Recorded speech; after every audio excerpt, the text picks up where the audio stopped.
Good morning everyone. तो आज हम शुरू करने वाले हैं इंडियन ज्योग्राफी। ठीक है, तो आज हमारा जो टॉपिक रहेगा वो इंडियन ज्योग्राफी का रहेगा। तो आज हम एक तो भारत का क्षेत्रफल, ठीक है, जो भी एरिया उसका है, ठीक है, उससे लगे हुए देश, ठीक है, और भारत के आप मुख्य रूप से आपकी कर्क रेखा के संबंध में, ठीक है, और भारत की जो date line, sorry time line है, उसके संबंध में हम आज मेन चीज़ें देख लेंगे। ठीक है, चलिए। तो सबसे पहले मैं बेसिक चीज़ें, कुछ ऐसी होती हैं एग्ज़ाम में जो बहुत बेसिक होती है, मगर एग्ज़ाम में अगर आ जाए तो आप उसमें भी कंफ्यूज हो जाओ। ठीक है, जैसे भारत का क्षेत्रफल ही मान लीजिए, ठीक है, पढ़ा बहुत बार होगा पर याद किसी को नहीं होगा। ठीक है, तो इन चीज़ों पे आज हमें फोकस करना है। तो चलिए देखते हैं। तो एक जनरल व्यू में देखेंगे, ज़्यादा टिपिकल नहीं बनाना है किसी भी चीज़ को, तो उसको एक जनरल व्यू में देखेंगे कि क्या क्या चीज़ें हैं। ठीक है, चलिए। सबसे पहले हम बात करते हैं, भारत का एक जनरल व्यू बना लीजिए इस तरीके का। ठीक है, ये तो भारत इस तरीके का है। और सबसे पहले भारत के आकृति के बारे में बात होती है कि आकृति कैसी है भारत की। तो ये आपके चार कोण वाली दिख रही है, चतुर्भुज, तो इसको बोल सकते हैं चतुष्कोणीय। ठीक है, सॉरी, चतुष्कोणीय। तो जो भारत का जो आकार है, ठीक है, वो एक चतुर्भुज की तरह या चतुष्कोणीय है। ठीक है, चलिए अब जरा ध्यान से देखो, यहां पर आपको जो जो चीजें बेसिक पता है, यहां पर है आपका हिमालय, यहां से इधर तक फैला हुआ। ठीक है, तो सबसे पहले अगर हम यहाँ पे ड्रॉ करें, ठीक है, तो यहाँ पे आ जाएगा आपका हिमालय। ठीक है, मेन चीजें जो आपको पता है नॉर्मली। ठीक है, इधर आपका पाकिस्तान आ जाता है, भले ऊपर तक फैला हुआ। ठीक है, इधर आपका अरब सागर है, ठीक है, और इधर आपका हिंद महासागर है, बंगाल की खाड़ी मान सकते हैं। ठीक, इधर आपका म्यांमार आ जाता है, यहाँ पे उससे पहले आपका बंगाल, वो बांग्लादेश। ठीक है, मेन चीजें ये है। नीचे आपका यहाँ पे श्रीलंका आ गया। ठीक है, ये सबको पता है, कोई बड़ी चीज नहीं है। ठीक है, अब यहां पर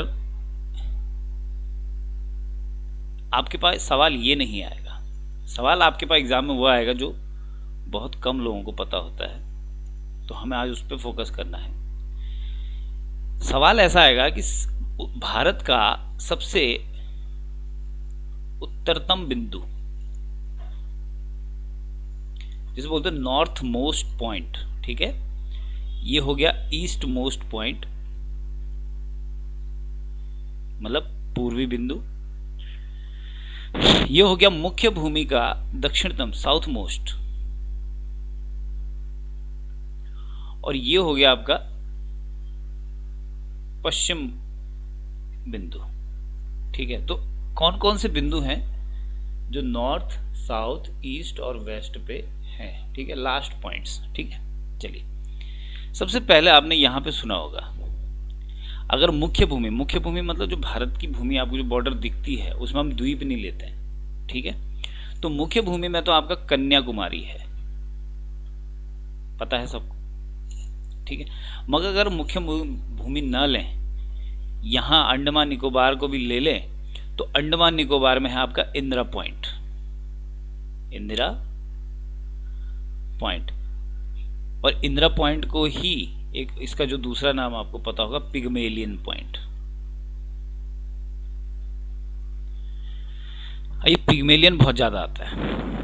ठीक है, ठीक है, अब देखिए यही इंदिरा से, जब साउथ मोस्ट आपका इंदिरा पॉइंट है, ठीक है, तो नॉर्थ मोस्ट इसी से है आपका इंदिरा कॉल। क्या नाम है? इंदिरा कॉल। ठीक है, अब ये तो हो गया। ठीक, अब आते हैं ईस्ट मोस्ट पे। ठीक है, तो मैं याद कराने के लिए बता रहा हूँ सिर्फ आपको याद रखने के लिए वो चीज़ याद रखनी है कि ईस्ट मोस्ट पे देखो जो ईस्टर्न 7 सिस्टर्स हैं, ठीक है, तो पहले विकास की जो लय थी वो वहां तक नहीं जा पाती थी, अभी तक उनका जो जीवन है वो काफी क्या है, टफ है। ठीक है, तो आपको ऐसे याद रखना है कि पहले उनको कोई अच्छी नजर से नहीं देखता था, सब उन पे कहते थे थू, याद करने के लिए बता रहा हूं। तो पहले सब उनके लिए क्या कहते थे, थू, तो उससे याद रखना आपको किविथू। ठीक है, तो किविथू जो है वो है क्या, आपका ईस्ट मोस्ट पॉइंट, मतलब पूर्वोत्तम बिंदु आपका क्या है, किविथू। और ये कहाँ होगा, अरुणाचल में। अब देखो यहाँ पे अरुण भी आया, अरुणाचल एक ऐसा राज्य है जिसमें किसी व्यक्ति का नाम है। ठीक है, तो आप ऐसे याद रख सकते हो कि अरुण पे थू, ठीक है, किविथू। ठीक है, तो आपको ईस्ट मोस्ट पॉइंट याद हो जाएगा। ठीक है, अब आते हैं पश्चिम पे। तो सबसे पश्चिम पे आपका इधर आता है गुजरात, क्लियर है। ठीक है, और गुजरात से ध्यान दो, गुजरात के हैं प्राइम मिनिस्टर, ठीक है, और प्राइम मिनिस्टर हैं देश के मोती। प्राइम मिनिस्टर क्या है, देश के मोती। ठीक है, और मोती से आपको याद रखना है गोहार मोती। क्या नाम है, गोहार मोती। तो भारत का जो पश्चिमतम बिंदु है जो कि गुजरात में है वो है गोहार मोती। पूर्वोत्तम बिंदु है वो है अरुणाचल में किविथू, अरुण पे। ठीक है, और उत्तरतम बिंदु है आपका इंदिरा कॉल, और दक्षिणतम बिंदु है आपका इंदिरा पॉइंट। और अगर वो मुख्य भूमि का पूछता है तो कन्या कुमारी। क्लियर है, तो ये आपका हो गए चारों बिंदु हो गए। ठीक है, ठीक है। अब इसी भारत के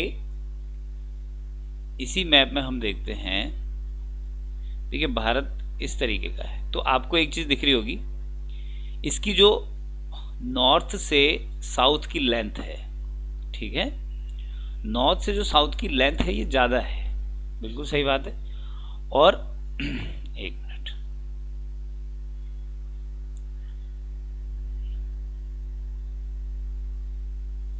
और जो ईस्ट से वेस्ट की लेंथ है वो थोड़ा कम है, ये आपको दिख रहा होगा इसमें। ठीक है, तो जो नॉर्थ से साउथ की लेंथ है वो ज्यादा है और ईस्ट से वेस्ट की लेंथ कम है। ठीक है, तो आपको ना इससे रिलेटेड सवाल आते हैं कि बताइए नॉर्थ से साउथ की लेंथ कितनी है भारत की।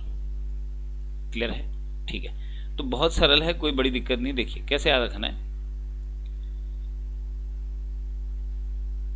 एक नंबरिंग करनी है, 1 2 3 और 4 पीछे, 1 2 3 इधर को गया और 4 इधर को आया। ठीक है, अब ध्यान दो, अब ये 3 सबसे पहले है, कैसे याद करोगे आप, बोलते हो ना पूरब पश्चिम उत्तर और दक्षिण, तो उत्तर कौन से नंबर पे आ रहा है, 3rd, तो उत्तर 3rd पे आ रहा है, तो 3 2 1 4 किलोमीटर। ठीक है, तो इसको इस तरीके से नहीं, इसको इधर से इधर को करना है, 1 2 3 और 4 वहां से लास्ट में आ गया, तो 3214 किलोमीटर जो दूरी है किसकी, उत्तर से दक्षिण की है। ठीक है, और अगर पूरब से पश्चिम की डिस्टेंस की बात करते हैं, ईस्ट टू वेस्ट, ठीक है, तो कैसे करेंगे, इसको यहीं से लेना है, ये फ्रेज यहां से देख रहे हैं आप, आपने लिखा है 3214, ठीक है, आपको यहीं से लेना है ईस्ट से वेस्ट की दूरी। कैसे, देखो 2 यहां रख लीजिए, 2 सबसे आगे ले आए, 3 सबसे लास्ट में ले गए। क्लियर है, इस 3 का एक और भाई 3, और 3 इंटू 3 इक्वल टू कितना कर देना, 9, पीछे से आगे को 2 इधर लिखा 3 इधर लिखा, और 3 इंटू 3 9, तो 2933 किलोमीटर डिस्टेंस है आपकी ईस्ट टू वेस्ट की, और 3214 किलोमीटर है आपकी नॉर्थ टू साउथ की। क्लियर है, ठीक है। चलिए, तो आज हम आपको भारत का क्षेत्रफल या एरिया भी याद कराएंगे। ठीक है। तो भारत के जब क्षेत्रफल की बात आती है, ठीक है, तो आपने सुना तो जरूर होगा 32, सबको याद होगा, आगे का 32 है ना, उसके बाद का कुछ याद नहीं होगा। तो नंबर्स को याद करने के लिए एक पैटर्न बनाते हैं, ठीक है। सबसे पहले हम लिख लेते हैं 32, क्लियर है। और इस 32 को उल्टा कर लेते हैं, ऐसे लिख के 32 ही हो गया। इसको हमने उल्टा कर दिया, मगर यहां पे गैप छोड़ना है क्योंकि यहां पे एक नंबर और आएगा, ठीक है। तो 32 और 32 को उल्टा कर दिया 23, इधर लिख दिया, ठीक है। अब यहां पे 3 और 2 है लास्ट में, तो 3 इंटू 2 6, तो 6 बीच में आ गया, ठीक है। और 6 के बाद ध्यान दो, इस 6 के बाद यहां पे 7 और उससे आगे 8 समझ रहे हैं। तो हमने पहले 32 लिखा, 32 को रिवर्स कर लिया 23 में सेंटर पे आ गया 6 के बाद 7, 7 के बाद 8, ठीक है। तो ये आपका ये नंबर हो गया। अब मैं इसको मैथमेटिक्स की फॉर्म में नहीं बोलूंगा, सिर्फ आप इसको याद कर लीजिए, ठीक है। तो 32, 87, 263 किलोमीटर स्क्वायर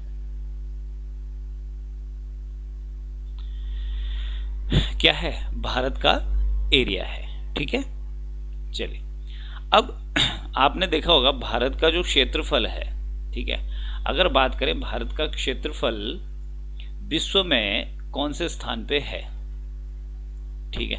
तो भारत का क्षेत्रफल विश्व में 7वें स्थान पे है, ठीक है, ये आता है, ठीक है। अब हम इससे पहले वाले देश भी याद करेंगे, मगर उससे पहले आपको ये याद रखना है कि भारत का जो क्षेत्रफल 7वें नंबर पे है, तो मान लो पूरा ग्लोब जो है वो 100% है, ठीक है। पूरा ग्लोब जिसमें आबादी है पानी को छोड़ के, वो 100% है, तो उसका कितना परसेंट भारत में है, ठीक है। कैसे याद करेंगे, देखो देखिए, आपको नंबर का ना पैटर्न बनाना है, क्योंकि एग्जाम में अगर याद करना है या एग्जाम में ऑप्शन देख के आप सोच रहे हो कि ऑप्शन देख के मुझे एकदम से याद हो जाए, ठीक है, तो कोई ऐसी जड़ी बूटी तो है नहीं कि आपको याद हो जाए। उसके लिए आपको क्या बनाना पड़ेगा, आपको पैटर्न बनाना पड़ेगा, ठीक है। उसको कोडिफाई करना पड़ेगा, तो कोडिफाई कर लेते हैं।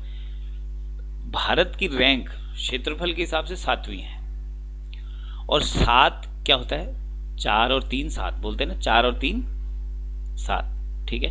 तो 43 तो हो गया, मगर इससे पहले पॉइंट है, ठीक है।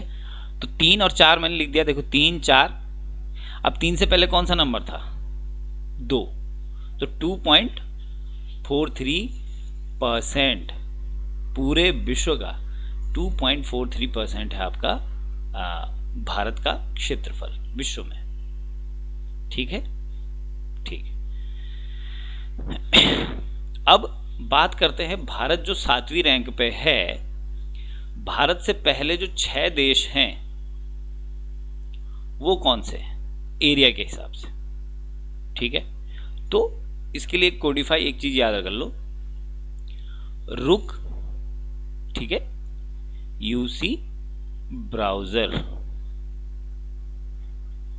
लिया, बोलते हैं ना, रुक यूसी ब्राउजर लिया, ठीक है। तो देखिए, रू से हो गया आपका रशिया, रूस, कौ से हो गया आपका कनाडा, कनाडा, ठीक है, U for USA, C for China, browser means Brazil, और लिया मीन्स ऑस्ट्रेलिया, क्लियर है। तो ये आपके कितने 6 कंट्रीज, सबसे बड़ा है रूस, फिर है कनाडा, फिर तीसरे नंबर पे यूएसए, चौथे नंबर पे चाइना, पांचवें नंबर पे ब्राजील, छठे नंबर पे ऑस्ट्रेलिया, एंड 7वें नंबर पे है इंडिया, जो कि पूरे विश्व का 2.43% है, जिसका एरिया 3287,236 ये है, ठीक है। तो नंबर्स तभी आपको याद हो सकते हैं जब आप ज्यादा से ज्यादा उनके साथ क्या करिए, प्रैक्टिस करिए, ठीक है। चलिए आगे देखते हैं।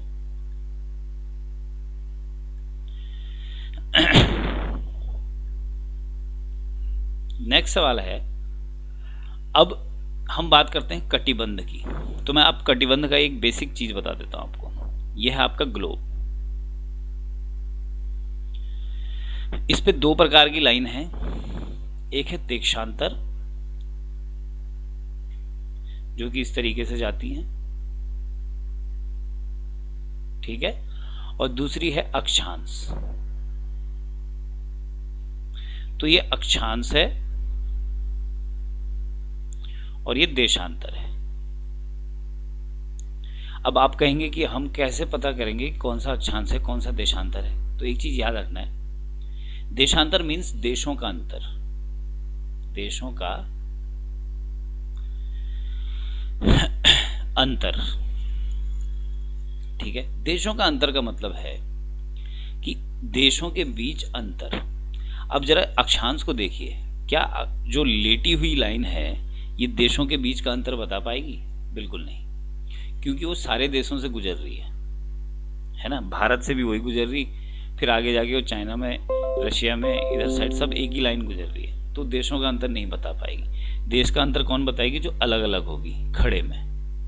क्लियर है? तो देशांतर जो होती है वो नॉर्थ टू साउथ होती है और अक्षांश जो होती है ईस्ट टू वेस्ट होती है, ठीक है। अब इंग्लिश में तो बहुत सरल है, एक होता है लैटिट्यूड, एक होता है लॉन्गिट्यूड, ठीक है। लैटिट्यूड मतलब जो लेटी हुई है मीन्स अक्षांश, और लॉन्गिट्यूड मतलब जो लॉन्ग है, जो खड़ी है, मीन्स देशांतर, ठीक है। चलिए, तो मैं इसमें आपको बता रहा था कि अगर कटिबंध के आधार पे पूछा जाए कि भारत कौन से कटिबंध में है तो आप क्या कहेंगे, ठीक है। अब कटिबंध क्या है मैं बता देता हूं आपको, दो बेसिक कटिबंध बताता हूं। ये 0 डिग्री है,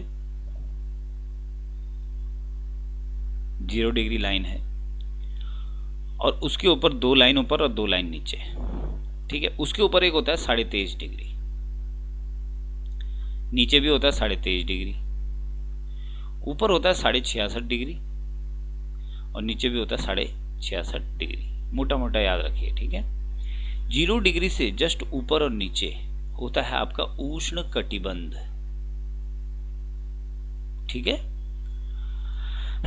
और मतलब 23.5, 0 डिग्री से 23.5 डिग्री नॉर्थ इज उष्ण कटिबंध, और 0 डिग्री से 23.5 डिग्री साउथ इज उष्ण कटिबंध, ठीक है। और उससे ऊपर 23.5 से 66.5 होता है उपोष्ण, उप उष्ण, ठीक है। और ये भी होता है उपोष्ण। क्लियर है?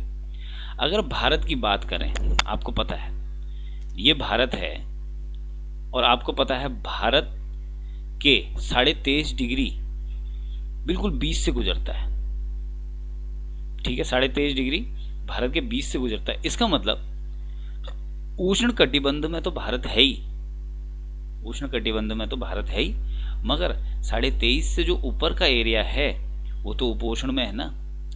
तो क्या समझ आया कि भारत की जो स्थिति है वो उष्ण प्लस उपोष्ण कटिबंध दोनों में है, ठीक है। तो भारत की अगर भौगोलिक स्थिति कटिबंध के आधार पर पूछता है तो उष्ण तथा उपोष्ण कटिबंध दोनों में ही भारत स्थित है। क्लियर है? ठीक है। अब बात करते हैं आपके 23.5 डिग्री कर्क रेखा। यह है भारत, ठीक है। अब अच्छा, ज्योग्राफी का एक बेसिक रूल बता रहा हूं। अगर आप ज्योग्राफी कर रहे हैं, ठीक है, तो भारत के ब्लैंक मैप ले लीजिए और उसमें जो आपका पॉलिटिकल मैप होता है उसमें सारी चीजें शो करिए, ठीक है। अगर ऐसा करेंगे तभी ज्योग्राफी का फायदा है, ठीक है। चलिए, तो इसमें देखते हैं जो 23.5 डिग्री कर्क रेखा गुजरती है वो भारत के बीचों बीच गुजरती है, ठीक है, लगभग बीचों बीच कह सकते हैं। तो सवाल आता है कि भारत की जो कर्क रेखा है इससे लगने वाले कितने राज्य हैं और कौन कौन से हैं, ठीक है। तो आज हम इनको याद करेंगे।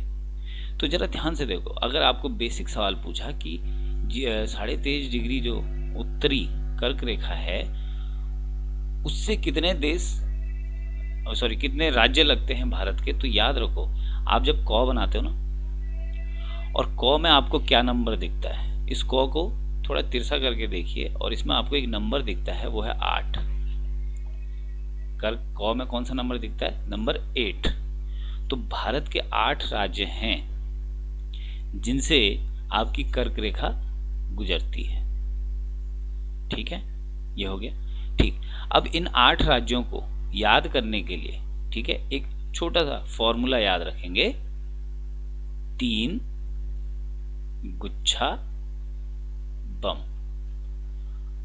ठीक है, एक राइम समझ लीजिए उसको, है ना, ऐसी राइम से याद कीजिए जो काम आए। ठीक है, ट्विंकल ट्विंकल लिटिल स्टार से कुछ नहीं होता। तो 3 गुच्छा बम मुझे चाहिए रम।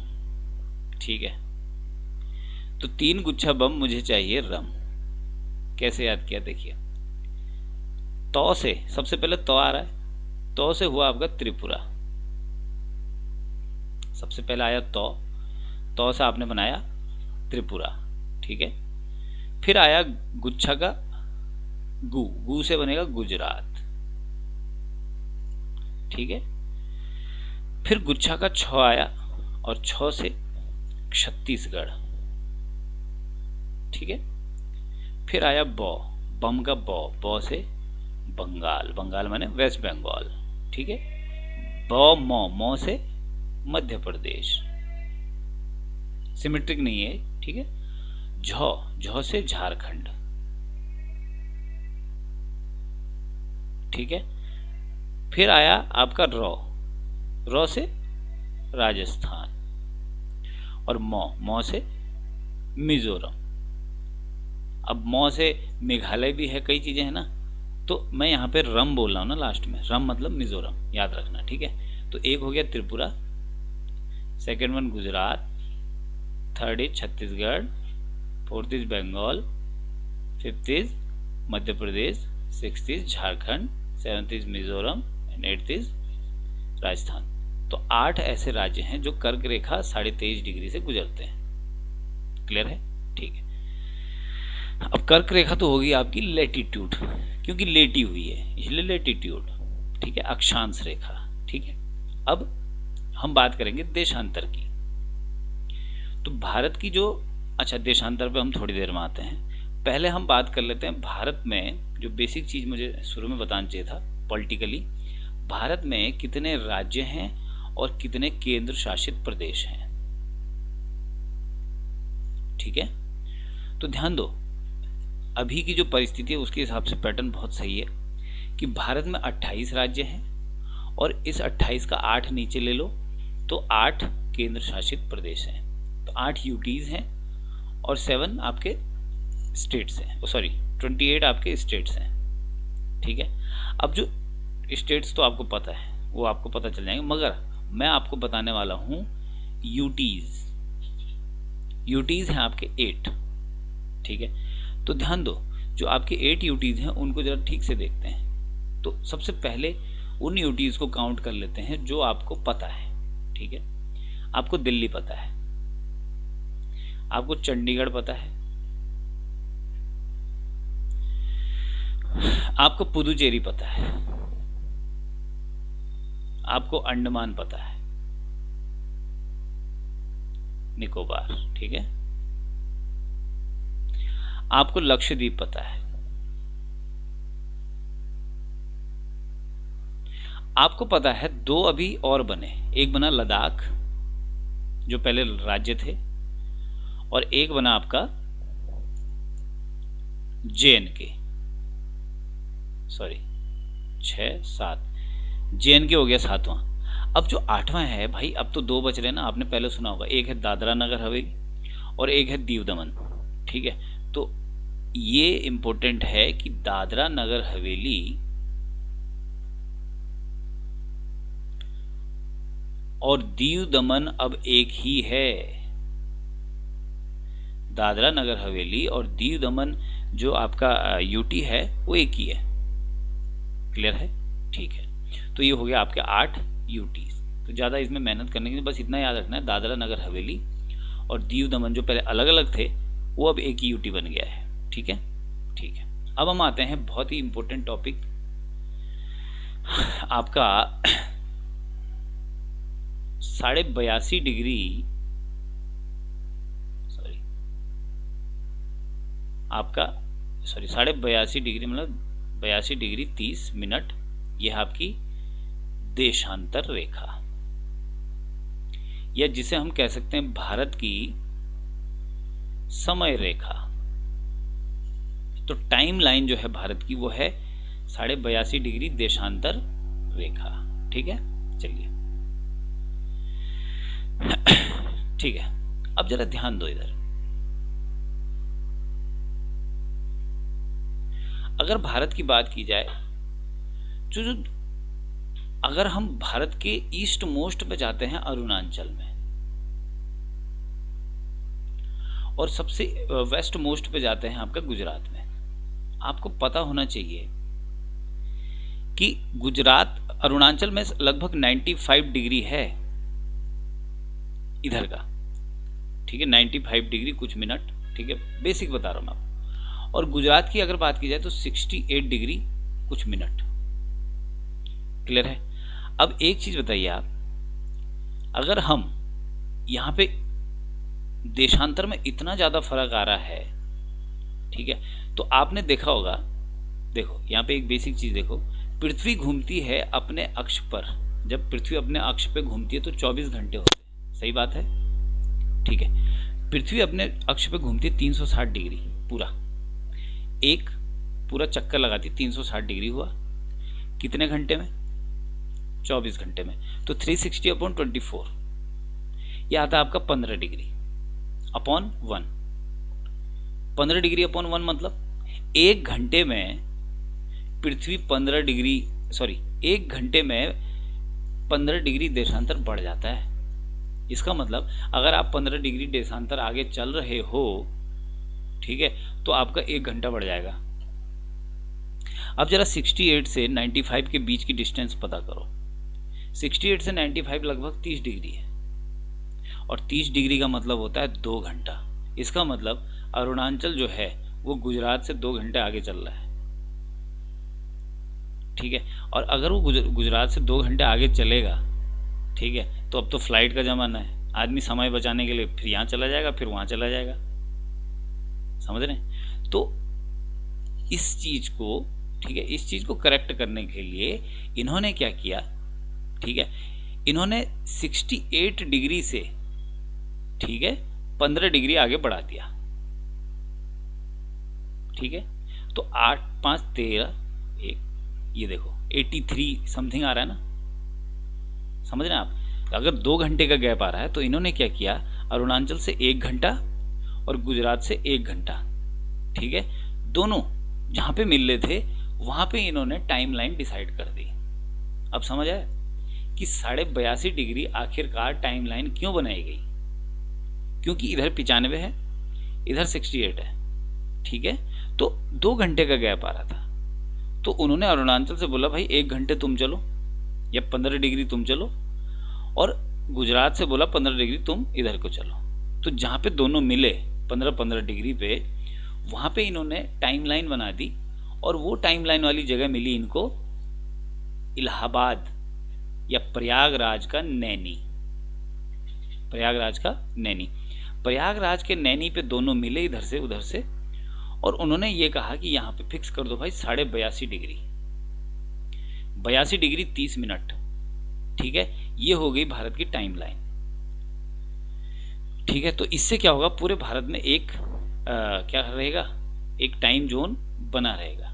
ऐसा नहीं होगा कि वहां जो जब 7 बज रहा है तो यहाँ 9 बज रहे हैं, तो अब अरुणाचल में 7 बजते हैं तो यहाँ भी 7 ही बजते हैं, बशर्ते समय का फर्क है। अरुणाचल में 5 बजे सुबह धूप आ जाती है, क्योंकि हमारे हिसाब से टाइम चल रहा है ना उनका, तो 5 बजे उनके यहाँ धूप आती है, गुजरात में 7 बजे धूप आती है।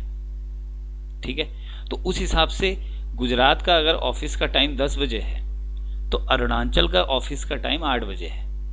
समझ रहे हैं? तो वो हर 2 घंटे पहले चल रहे हैं। ठीक है, तो 82.5 डिग्री जो है ये इलाहाबाद के नैनी पे इन्होंने फिक्स कर दिया। ठीक है। अब सवाल इसमें ये चीज़ें आती हैं। अच्छा, ये जो मैंने आपको ये 15 डिग्री 1 घंटा बताया, इसमें भी बहुत डीप आता है आगे, वो मैं आपको बताऊंगा भी। इसमें कुछ न्यूमेरिकल्स भी आते हैं एग्जाम में। तो सवाल ये आता है कि जो 82.5 डिग्री देशांतर रेखा जो आपकी टाइम लाइन है, ये भारत के कितने राज्यों से गुजरती है? ठीक है, तो जो टाइम लाइन है वो गुजरती है भारत के 5 राज्यों से। ठीक है, आपको याद हो जाना चाहिए, ज्यादा टफ नहीं है। सबसे पहले यूपी है, ठीक है, यूपी के बाद एमपी है, एमपी के बगल में आपका छत्तीसगढ़ है, थोड़ा नीचे पे है, छत्तीसगढ़ है, ठीक है, छत्तीसगढ़ के यहाँ पे उड़ीसा है, और उड़ीसा से नीचे आपका आंध्रा है। ठीक है, ये याद हो जाएगा। इसके लिए आपका जो मैप है वो बिल्कुल दिमाग में होना चाहिए, तो इतना टफ टास्क नहीं है, इसको याद कर सकते हैं आप। ठीक है, तो 5 राज्यों में, ठीक है, तो क्या है आपकी, क्या गुजरती है आपकी टाइम लाइन। ठीक है, चलिए अब ये तो हो गया सॉल्व। ठीक है, अब हम बात करते हैं, अच्छा ये टाइम लाइन डिसाइड कहाँ से हुई ये भी याद कर लो। टाइम लाइन डिसाइड हुई, पहले लंदन का बोलबाला था, पहले तो ब्रिटिश लोग थे ना, तो उन्हीं का बोलबाला था। तो उनने कहा भाई ऐसा करो, हमारे यहाँ से टाइम लाइन डिसाइड कर दो, हम हैं दुनिया के राजा, हमारे यहाँ से होगी टाइम लाइन डिसाइड। ठीक है, तो इन्होंने ब्रिटेन में 0 डिग्री घोषित कर दिया, और उस जगह का नाम था ग्रीनविच। ब्रिटेन की उस जगह का नाम क्या था? ग्रीनविच। जैसे यहाँ टाइम डिसाइड होता है नैनी से, वैसे दुनिया का टाइम डिसाइड होता है ग्रीनविच। और वही ग्रीनविच नाम आपके फोन में भी आता, देखा होगा आपने, जीएमटी आता है, GMT, and that is what is GMT? Greenwich mean time, Greenwich mean time.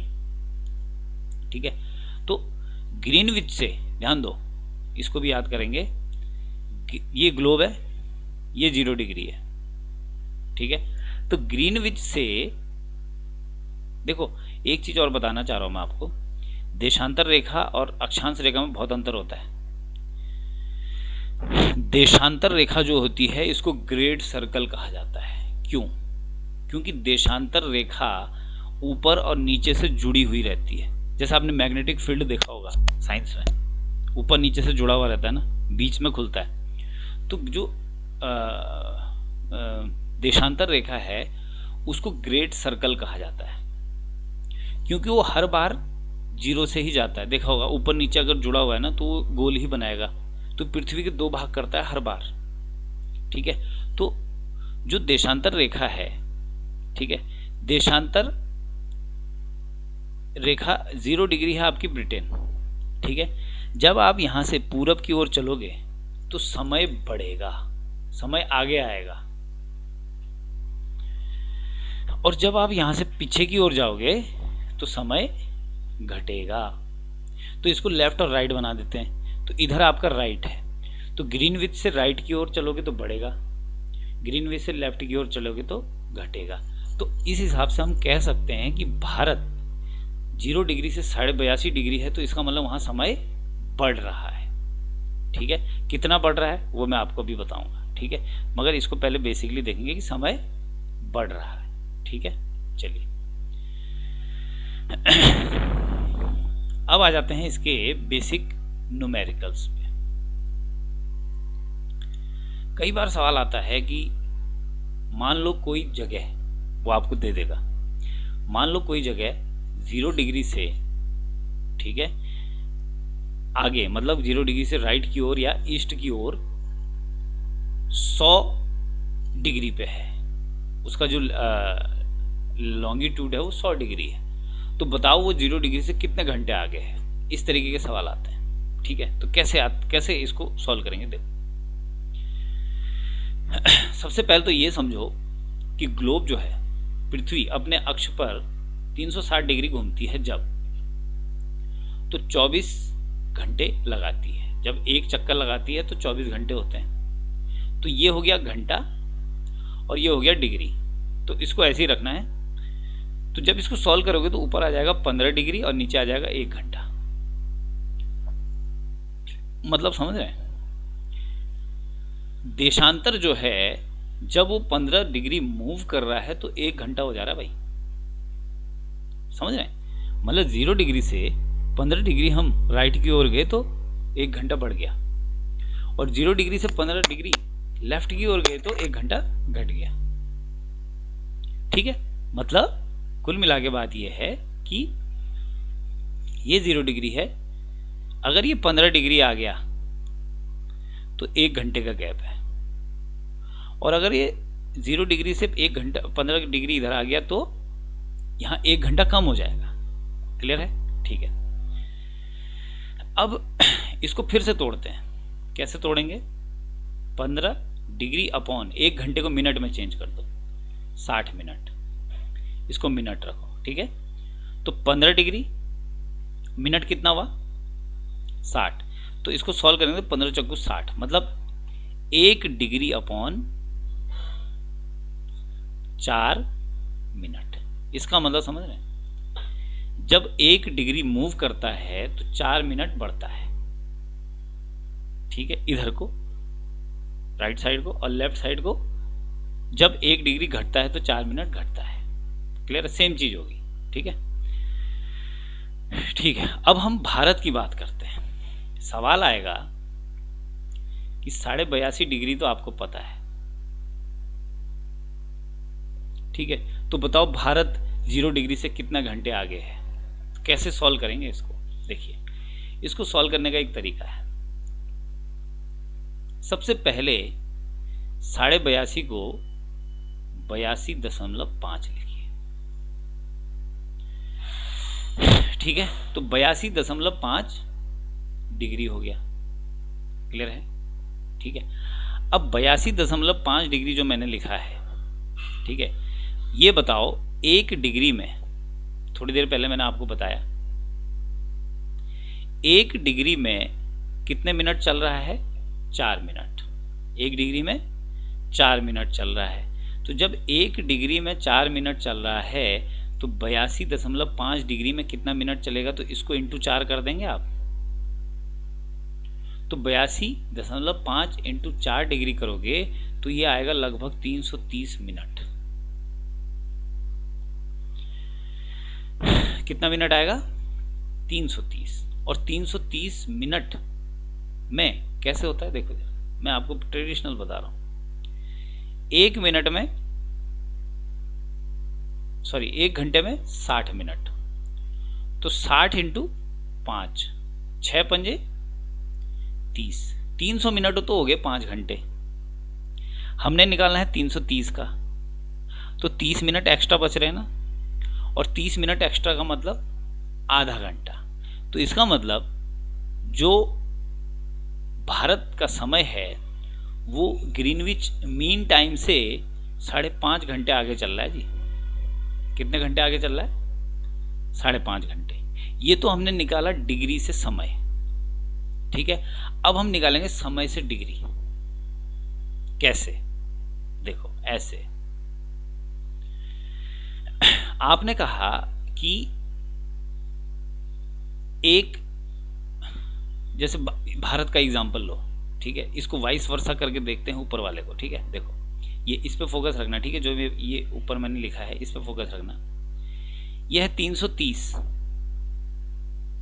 मान लो हमने कहा कि भारत का समय 5.5 घंटे आगे है, तो बताओ भारत का टाइमलाइन कितने डिग्री पे होगी, है ना? तो सबसे पहले 5.5 घंटे को चेंज कर दो किसमें? 330 मिनट में। ठीक है, अब मैंने आपको बताया 4 मिनट इक्वल टू 1 डिग्री। ठीक है, तो जब 4 मिनट को 330 मिनट से डिवाइड करेंगे तो आपका ऑटोमेटिकली 82.5 डिग्री आ जाएगा। देखो सारा का सारा खेल यही हो जाएगा। यहां पे दिख रहा है आपको? देखो जरा, ये पहले हमने ये, सॉरी 1 मिनट,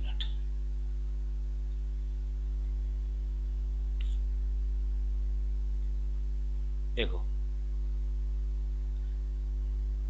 82.5 था, इंटू 4 इक्वल टू 330 था।